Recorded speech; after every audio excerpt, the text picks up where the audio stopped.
Бүгүнкүдөй санариптик технологиялар менен климаттык кооптуудордо курчап турган чөйрөнүн параметрлерин билүү жана өлчөй билүү маанилүү.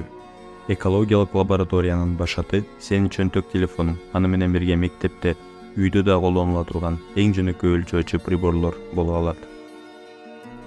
Мисалы, ызы чуунун жана жарыктын деңгээлин аныктоо үчүн Google Play же App Store'дон керектүү тиркемелерди жүктөп алсаң болот.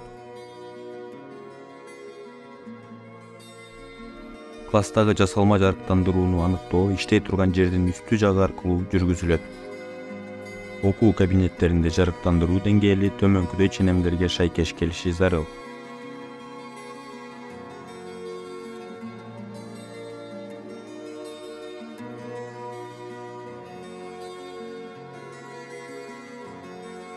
Катуу, узак жана өзгөчө дайыма болуп турган ызы чуу адамдын жана көптөгөн тирүү жандыктардын жашыруун жана коркунучтуу душманы болуп саналат.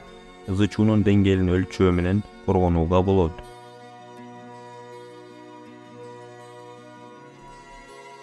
Эгер сен бөлмөдөгү температураны, нымдуулукту жана басымды өлчөөнү кааласаң, мектеп лабораториясынан эң жөнөкөй приборлорду, термометрди, гигрометрди жана барометрди алып, же аларды сатып алып колдонсоң болот. Ар бир класста термометр болушу керек.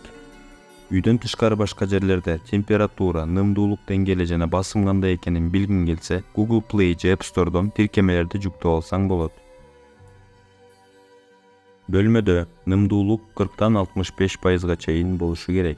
Эгерде нымдуулук мындан төмөн болсо, адамдын дем алуу органдарынын кабыкчаларынын кургап кетүүсүнө өбөлгө түзөт. Нымдуулук 65%дан жогору болгондо көк басып кетиши мүмкүн.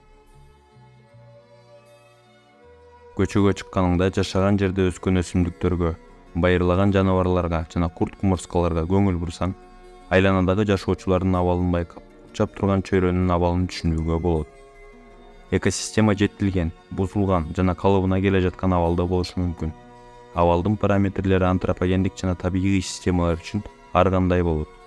Бул экосистемада кандай жаныбарлар бар экенин, ошондой эле алардын абалын билүүгө төмөнкүдөй аныктоочулар жардам берет. Бул тиркемелерди да Google Play жана App Store'дон жүктөп алууга болот. Сик аныктоочусу жаныбарлардын түрүн аныктоого жардам берет. Ал эми PlantNet аныктоочусу менен өсүмдүктөрдүн түрүн аныктоого мүмкүн. Жаныбарларды жана өсүмдүктөрдү аныктоо үчүн аны телефонуңуздун камерасына сүрөткө тартыңыз. Экранда жандык тууралуу кенен маалымат чыгат. Маселен, Кыргызстандын түштүк аймактары үчүн ар кандай жаштагы жаңгак дарактарынын, ошондой эле 3 катмарлуу майда токойлордун болушу экосистеманын жетилгендигинин көрсөткүчү болот. Майда токойлордун чоң бөлүгүн, мисалы, чалкан, жылкы ат кулагы, кокон розасы басып кеткен болсо, бул системанын бузулган абалда экенин жана калыбына келтирилип жатканын көрсөтүп турат. Көбүрөөк маалыматты биом сайтынан тапсаң болот. Тиркемелер аркылуу өлчөөлөрдө да кемчиликтер бар.